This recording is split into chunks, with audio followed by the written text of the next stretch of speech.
A smart speaker is not listening to everything you say and sending it to a server. That claim is wrong. It has been wrong for years, and it does more damage than good. Because while everybody argues about it, the actual privacy problem sits in plain sight and nobody looks at it. The real issue lives in the metadata. A house full of these things produces a continuous time-stamped record of when you are home, when you sleep, when you leave, and what you do in between. And none of that requires a microphone at all. I run network infrastructure for a living, so I think about what traffic reveals rather than what a device claims. That turns out to be the useful lens here, what a voice assistant actually does. Worth settling this properly, because the rest of the argument depends on it. The device listens locally for a wake word. That processing happens on the device itself, and it has to, because sending a continuous audio stream from every speaker in every home to a server would cost the manufacturer an enormous amount of bandwidth for no return. When it thinks it heard the wake word, it starts recording and sends that clip onward. So the audio that leaves your house is the clips.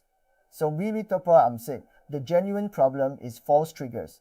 The wake word detection is deliberately loose because a device that misses you is more annoying than one that occasionally wakes up on its own. So it fires on similar sounding phrases, on television, on conversation that happens to rhyme with it. And those clips leave the house too.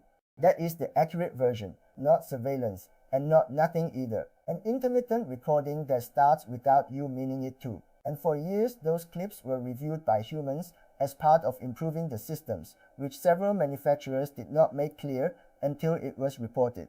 The settings to opt out generally exist now. They are usually not on by default. So go and look at yours, and while you are there, delete the history. Both are a few taps, and almost nobody has done either. The thing that actually leaks, now the part that matters and gets no attention. Every connected device in a house reports to a server. A light switch, a plug, a doorbell, a thermostat, a television, each one sends small, regular messages, and each message is time-stamped. Nobody needs to know the contents. The pattern is the information, and the pattern arrives whether or not anybody is interested in it, simply as a consequence of the device staying connected. The hall light goes on at 6:40 every weekday and at 9 on Saturdays. The thermostat drops to away at 8:15. The door sensor fires twice, 10 hours apart. The television starts at 7:30 and stops around 11. That is a diary of your household, produced automatically, held by several companies, and none of it required anybody to listen to a word you said. The television is the worst one. If you have to pick one device to be concerned about, this is it. A modern television identifies what is on the screen by taking periodic samples and matching them against a library. That includes broadcast, streaming, and in many cases anything connected to it through a cable. That data is the actual business. Televisions are sold near cost, and the money is made afterwards, from knowing what households watch and selling that knowledge to advertisers. The setting exists, and it is buried, usually under a name chosen, so that nobody browsing the menu would guess what it controls. Worth finding anyway. And the second thing about a television is that it is the device most likely to still be running the software it's shipped with, because manufacturers stop updating them long before people stop using them. A 7-year-old set on the same network as everything else is the least maintained computer in your house. The doorbell problem is different, worth separating out, because it is the one that involves other people. A camera facing a corridor or a street records neighbors, visitors, delivery workers, and passers-by, none of whom agreed to anything. So this is the one device where your privacy decision is also somebody else's. That footage goes to a company, is retained under their policy rather than yours, and has in various countries been handed to authorities on request, sometimes without the owner being told. If you want one, point it at your own door rather than at the shared space. Keep the retention period short, and be aware that you have become a custodian of other people's movements. That is a real obligation even when nobody frames it as one. The account is the thing. Here is the structural point underneath all of it. These devices are terminals for an account rather than independent products, and the account is where the value sits. So a company with your speaker, your doorbell, Your thermostat and your television has all four streams keyed to one identity, and the combination is worth far more than the sum. The speaker knows when you ask about the weather. The thermostat knows when the house empties. Together they know your routine, which means the practical decision is about how many separate accounts your house reports to and whether you are comfortable with one company holding the complete picture. Brand barely enters into it. Spreading devices across manufacturers is genuinely protective for this reason, and it is the opposite of what every ecosystem is designed to encourage. What happens when the company loses interest? This is the risk nobody prices in at the moment of purchase. And it is the one that has bitten the most people. And the device that depends on a server keeps working for exactly as long as somebody keeps paying for that server. When a product line is discontinued, or the company is bought, or the free tier becomes a subscription, the thing on your wall changes without you touching it, and it has happened repeatedly. Hubs switched off, cameras that stopped recording, thermostats reduced to the functions a dumb one would have had, and in the better cases the manufacturer gave notice, which does not help much when the device is screwed to a wall. Then there is the other direction, where the company is sold and the new owner rewrites the privacy policy. Your data was collected under one set of promises and is now held under another, and the consent you gave was to a company that no longer exists in the same form. So the question worth asking before you buy is what this thing does if the company disappears tomorrow.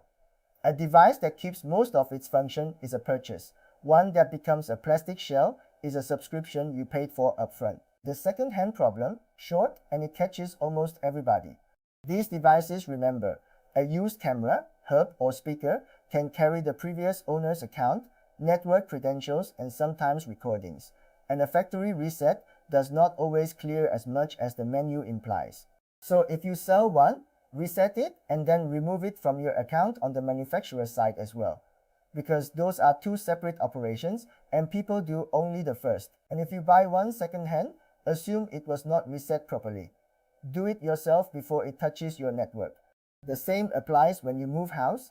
The devices you leave behind are still on your account, and the person moving in inherits hardware you can still see. I have heard that story more than once, and the previous owner was never being malicious.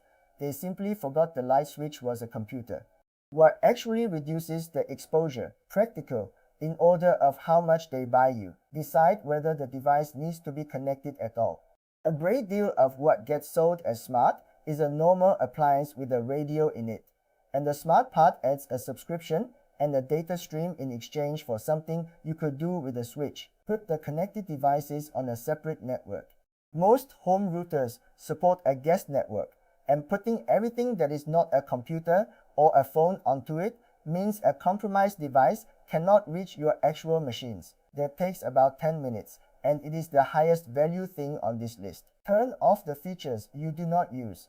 The television's content recognitions, the speaker's history retentions, the assistant's personalizations. Check what a device does when the internet is down. One that stops working entirely is one that was routing everything to a server that did not need to be involved, and that tells you something about the design, and prefer devices that work locally. That market is small, and it exists, and it is the only version of this where the data genuinely stays in the building. The part I got wrong. For a long time I argued about the microphone question, because it was the interesting one and because people were confidently wrong about it in both directions. Meanwhile, I had a television doing content recognition in my own living room for about 2 years, with the setting sitting there untouched, because I had never gone looking. I knew the feature existed. I simply had not connected the general knowledge to the specific device in front of me. So I was busy arguing about something that was not happening, while the thing that was happening ran continuously in a device I walk past every day. That is the ordinary shape of this. The dramatic risk gets the attention, and the boring one gets the data. The one that actually needs the network, worth naming, because among all of this there is a category where the connection genuinely earns its place. Anything that has to reach you when you are elsewhere. A leak sensor that messages you while you are at work. A camera you check from another country. A lock you open for somebody standing at the door while you are in a meeting. Those cannot be done locally, by definition, because the whole point is that you are not there. So the trade is honest, and the value is real. What irritates me is everything else being sold with the same framing. A kettle does not need to reach you when you are elsewhere. Neither does a light bulb in a room you are standing in, and yet both are sold on the same promise, with the same account, fitting the same timeline. So the useful test before buying is whether the feature requires you to be absent.